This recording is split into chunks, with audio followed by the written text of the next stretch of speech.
अस्सलामु अलैकुम वरहमतुल्लाहि व बरकातुहू। वक्त की बड़ी तंगी है और मैं किशनगंज के दूर दूर से आए हुए तमाम लोगों का और तमाम सीमांचल के लोगों का जो लोग यहाँ तक आए हैं, मैं इस्तकबाल करता हूँ, क्रांतिकारी सलाम करता हूँ कि आपने इस तपिश में इस तरह से यहाँ का कई घंटों से बैठकर आपने ये पैगाम दे दिया है इस हुकूमत को और बिहार वालों को, मुल्क वालों को आपने ये पैगाम दे दिया है कि शब्बे स्याह का सीना पगलने वाला है। हवा के खौफ से न घबराओ हिंदुस्तान वालों, हवाएं बता रही है कि मौसम बदलने वाला है, मौसम बदलने वाला है। डाइस पर बैठे हुए हम लोगों के मुअज़्ज़िज़ बड़ी शख्सियत, आज बड़ी ही फख्र की बात है किशनगंज वालों के लिए, बहुत ही फख्र की बात है कि इस शानदार प्रोग्राम की सदारत हमारे अमीर शरीयत बिहार झारखंड उड़ीसा हजरत मौलाना फैसल वली रहमानी साहब कर रहे हैं। वो यहाँ तशरीफ फरमा हैं और दाइस पर बैठे हुए तमाम मेंबरान असेंबली, तमाम पार्टियों के खुसूसी तौर पर मैं इस्तकबाल करता हूँ कि मनोज झा राज्यसभा सांसद, जिन्होंने अमित शाह से आंख में आंख मिला के बात की और पूरे पार्लियामेंट में जिस तरह से तमाम इश्यूज पर, मुसलमानों के हो, दलितों के हो, पिछड़ों के हो, तमाम इश्यूज पर जिस तरह से जोरदार तरीके से आपकी लड़ाई लड़ते हैं, बहुत कम ही लोग ऐसे मिलते हैं। हम 3 बजे तक बैठने में कशमकश कर रहे हैं, लेकिन जिस वक्त बिल पास हुआ था सुबह से लेकर 3 बजे रात तक, दूसरे दिन 3 बजे सुबह तक मनोज झा जी वहां बैठ करके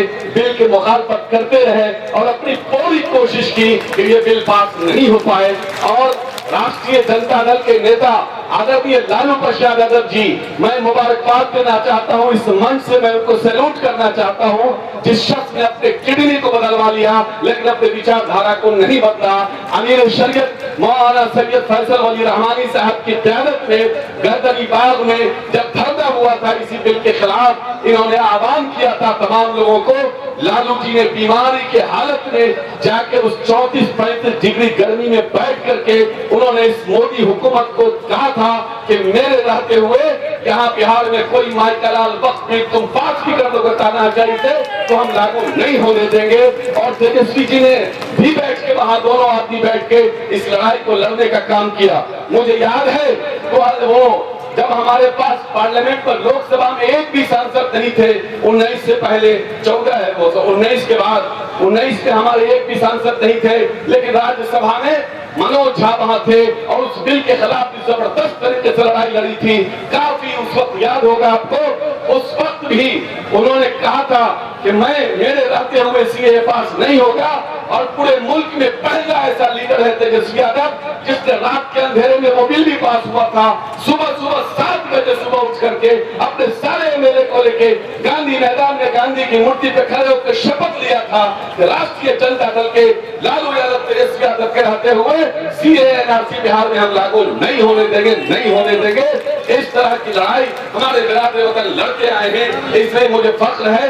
मैं आपसे सिर्फ ये कहना चाहता हूँ कि आप बहुत ही जिंदा कौम है, आपने हमेशा लड़ाई लड़ने का काम किया, आपने कभी भी पीठ जगाने का काम नहीं किया। और मुसलमानों पे तो तारीख रही है आजादी की लड़ाई में, कोई माइकलाल इस सरजमीन हिंदुस्तान पे नहीं बता सकता है कि आजादी की लड़ाई में कभी किसी मुसलमान के पीठ पर गोली लगी हो।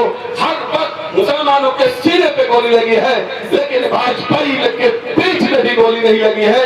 इनके बाप दादा तो अंग्रेज की गुलामी करते थे, ये तो अंग्रेज के दलाल है। इसे हिंदुस्तान की मोहब्बत कहां से आएगी? मोहब्बत तो हमारे अंदर है। हमारे आबा अजदाद ने इस मुल्क में लाखों कुर्बानी दे करके हमारे उलमा इकराम, तकरीबन 3 लाख उलमा इकराम की शहादत हुई है, तब जाके हिंदुस्तान को आजादी मिली है।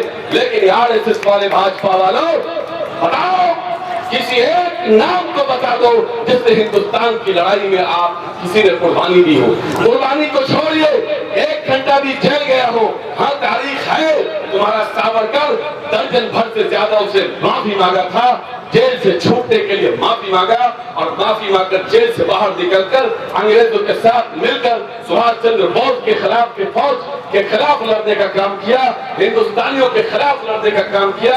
इसकी तारीख रही है, इसलिए हमें डरने की जरूरत नहीं है, हमें घबराने की जरूरत नहीं है। हमारे उलमा इकराम, हमारे सेकुलर पार्टियां, सब लोग हमारे साथ खड़े हैं। ये लड़ाई किसी मुसलमान की नहीं है, ये लड़ाई भारत के संविधान को बचाने की लड़ाई है। हिंदुस्तान के मुसलमानों ने कल भी अपने भारत की रक्षा के लिए लाखों कुर्बानी दी थी, आज भी भारत के संविधान की रक्षा के लिए लाखों कुर्बानी देने के लिए तैयार है। इसलिए मैं सिर्फ यही कह सकता हूँ कि आप लोग इसी मजबूती के साथ जमे रहिए।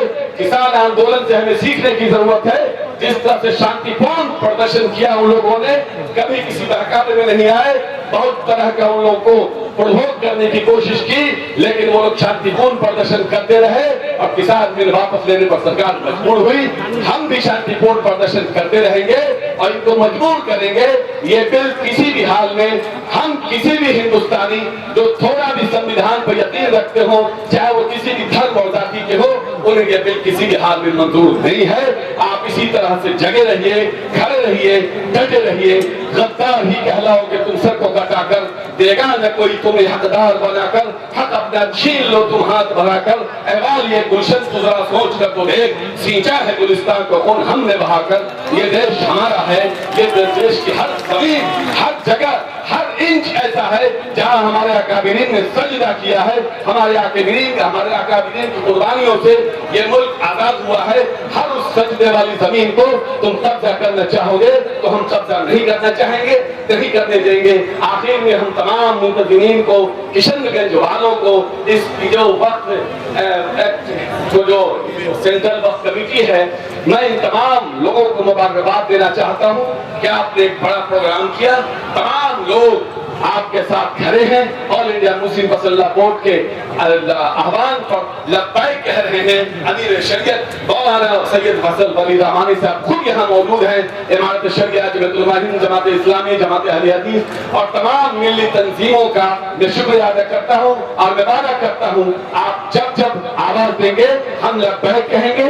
मेरी पार्टी हर उस मोर्चे पर खड़ी रही है जहाँ मुसलमानों के खिलाफ जुल्म हुआ है। मुसलमानों के हिमायत में हमारी पार्टी दलितों के हिमायत में मजबूती से खड़ी थी, खड़ी है, खड़ी रहेगी। हमारे पार्टी के राज्यसभा सांसद प्रोफेसर मनोज झा, फैयाज साहब राज्यसभा सांसद, निहाल साहब और हमारे अस्की साहब भी सुप्रीम कोर्ट गए और मुझे फख्र है कि जो 10 लोगों का जो पहले दिन सुप्रीम कोर्ट ने बहुत सारे पिटीशन थे उसमें से 10 लोगों का सुना, उसमें राज्यसभा सांसद मनोज झा के पिटीशन को भी सुना और इन्होंने जो 24 और 25 पर खास तौर से इन्होंने दिया था अपना दिया था, उस पर खुसूसी तौर पर सुप्रीम कोर्ट ने सुना और उसका प्रतिक्रिया दिया और सरकार से सवाल किया। मैं फिर से मुबारकबाद देना चाहता हूँ तमाम मुतज़िम को। बहुत बहुत शुक्रिया। अस्सलामु अलैकुम व रहमतुल्लाहि व बरकातहू।